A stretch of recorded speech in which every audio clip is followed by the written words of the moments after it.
It could one day replace travel agents altogether. I am Kurt the Cyber Guy. Get my free newsletter at CyberGuy.com. GuideGeek is one of the first technologies out of the gate to tap into AI for travel planning. GuideGeek's an AI travel assistant to point out trip tips along your journey. You use it by connecting and chatting on popular platforms like Instagram, Facebook Messenger, and WhatsApp. And what's cool about it is I checked it out, one of my favorite Hawaiian destinations for trip planning ideas, known mostly by the locals and deeply entrenched here.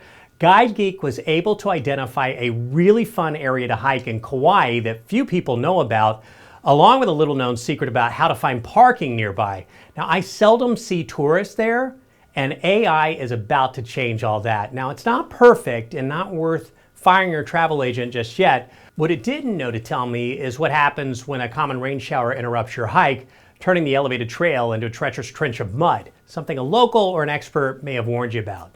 Metador Network has taken steps, though, to make it more and more accurate by introducing stringent checks and balances for GuideGeek. Now, it's been spot on about the best restaurants when I was checking it out. I love using it for trip planning, but you still got to double check the results, as you might with any travel advice you're getting. More crazy cool tech like this at CyberGuy.com. Are you getting my newsletter? Just open a browser, go to CyberGuy.com. The red button on the top right is how you get it for free.